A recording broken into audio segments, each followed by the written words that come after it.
The governor of Nasarawa State, Abdullahi Sule, has cried out to President Muhammadu Buhari that Boko Haram insurgents have regrouped at the Benue-Nasarawa border. Hi, welcome to What's Happening. These are the top 10 stories now.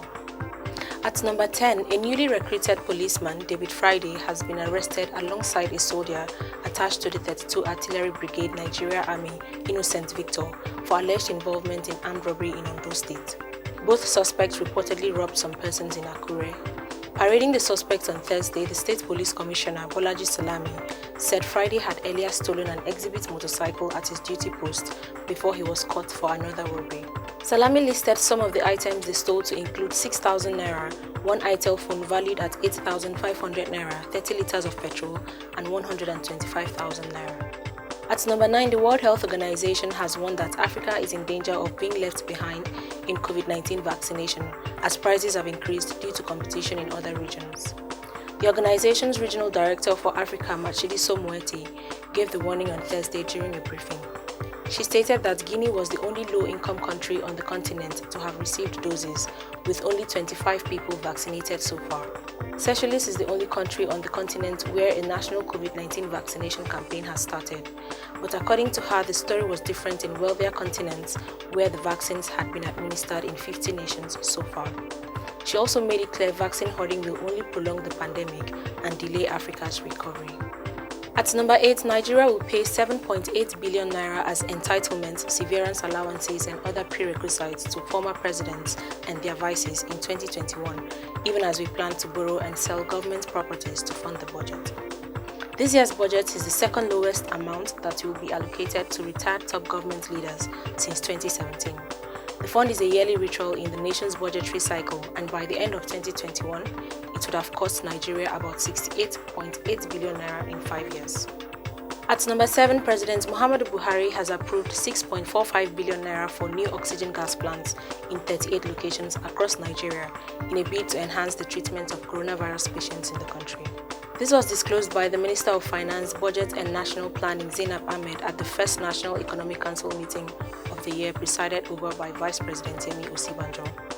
Ahmed said the approval for the release of the funds for the production of oxygen was necessitated by the increased number of infections in the country and number of cases who need oxygen. At number 6, Google has threatened to remove its search engine from Australia over the nation's attempt to make the tech giants share royalties with news publishers. The country is introducing a world-first law to make Google, Facebook, and other potential tech companies pay media outlets for their news content. But Google has disagreed with this, warning the law would make them withdraw some of their services. Australian Prime Minister Scott Morrison said lawmakers will not heal to threats. The managing director of Google in Australia, Mel Silver, also told a Senate hearing on Friday that the laws were unworkable. At number 5, Kaduna State government has sacked 65 primary school teachers who were allegedly recruited illegally. The auditor of the Kaduna State Universal Basic Education Board, Tandat Katuma, confirmed the sack on Friday. According to reports, the irregularity was detected through the increased wage bill of the teachers, which kept surging every month without new employment. Katuma said 16 out of the 65 sacked teachers were among the primary school teachers that failed the competency test but were illegally reappointed, while the remaining 51 were recruited illegally during the first and second batches of the recruitment of 25,000 qualified teachers. At number 4, James Bond stuntman Remy Julien has died at the age of 90 from COVID-19 complications. The stunt performer was hospitalized in a French town 2 weeks ago after testing positive for coronavirus and was taken into intensive care. A family member of the movie star confirmed Julien died on Thursday evening, telling AFP that what was bound to happen has happened. At number 3, gunmen suspected to be bandits have abducted Kabir Umar, the village head of Radar community in Charanchi local government area of Katsina State. The younger brother of the village head, Aminu Umar, was injured during the abduction and is currently receiving treatment in a hospital in Katsina. Reports say the gunmen attacked the community in numbers around 2 a.m. on Friday and operated for hours. Items were also reportedly stolen. The Katsina State Police Command spokesperson Gambo Issa confirmed the incident.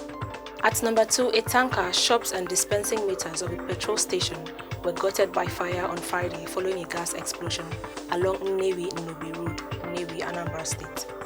The fire incident occurred around 8 a.m. and was said to have also burnt a motorcycle, generator, deep freezers, and other items along the road. eyewitness identified as Val Okonkwo said the fire started when a diesel-laden tanker attempted to transfer its content to another smaller tanker at the filling station.